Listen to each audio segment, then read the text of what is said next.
Have you ever wanted to do one of those like modern escape room type things, but you're antisocial, you don't like leaving the house, and even if you did, you don't have an escape room in the area that you live in? And if you did, they're still really expensive. In fact, they're overly expensive for what they are, probably because they're so trendy. But the idea of one, does it sound fun to you? Is it something you want to do? Well, I got a game for you called Nescape. And honestly, I sort of thought this game was something else. And so when I started the game, I was like, oh, what the hell is this? Because it is a point and click kind of game where you're basically stuck in a dark room and you have to figure out how to get out. You have a full hour and you can't pause the game, so that makes it even more difficult. But even before that, just starting the game actually was difficult for me. Because you see, you have to spell the word begin, or you can just hit the start button. But see, I didn't know that at the time, and what was really funny is sitting there watching me for 5 minutes trying to figure out what word I was trying to spell, just coming up with all sorts of different words. But that's not all my fault, alright? Because there is a letter in there that actually looks like an upside down question mark.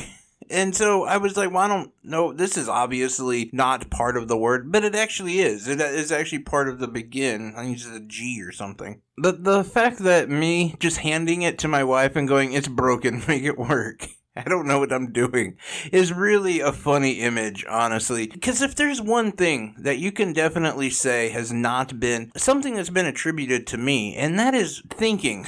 A very fluent cognitive response is not what I'm good at. I'm not very analytical, not very bright, and let's just say I spent most of my teen years huffing paint.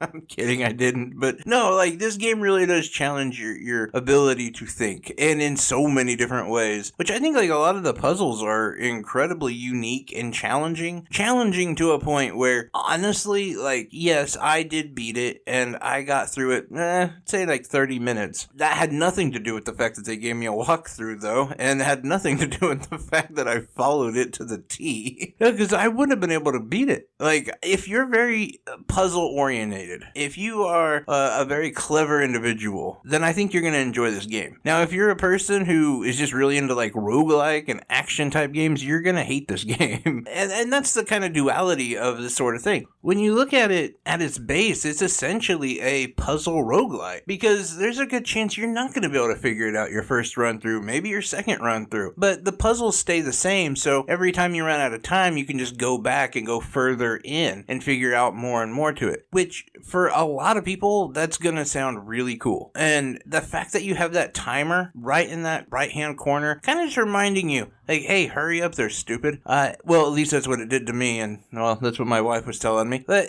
it does, however, challenge you in a way that I don't think we're used to in a lot of video games, and it really makes you think outside of the box. I really actually enjoyed the game far more than I thought I would. If I'm being honest, like, when I play an MMO, I'm always just the DPS guy. Like, I don't have time to be a support or a healer, or actually read and do combos. No, I'm just gonna continue spamming the same 3 attacks over and over, because that's who I am as a person. I kid, honestly. It is a really fun game, though, and it took me by surprise. I really didn't think I would like it, and I have to say, like, it has nothing to do with the fact that I did receive a code, and the PR person I talked to was really cool, really helpful, super awesome person. In fact, it seems like everyone on this team is really, really cool and just committed to making a really good game. So when tasked with the challenge of getting through this game, I kind of thought it might be simpler. I really didn't think they would go to the lengths at which they do to make this game incredibly intriguing, not to mention the fact that once you do actually get through it, there's a little bit of a twist, or there's something there, and I'm curious where they go from here. I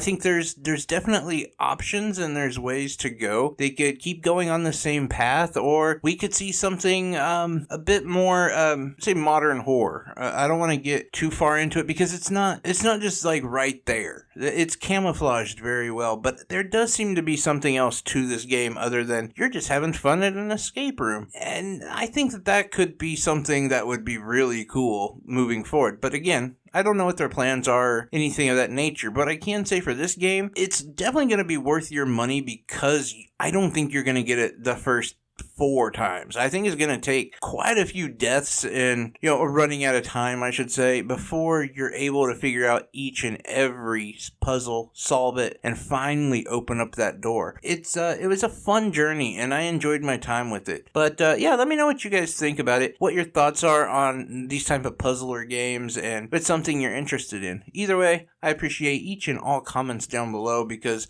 I love interacting with you guys. Like always, though, I'm wishing you health, wealth, and above all, I hope you're truly happy because you make me happy. I hope you guys have a fantastic weekend. Moving forward, though, I will be doing a review for the game Under Dungeon. I gotta be honest, I was very skeptical and nervous about this game, but we'll see if my skepticism is validated or not. Anyway, take care, everyone. Bye-bye.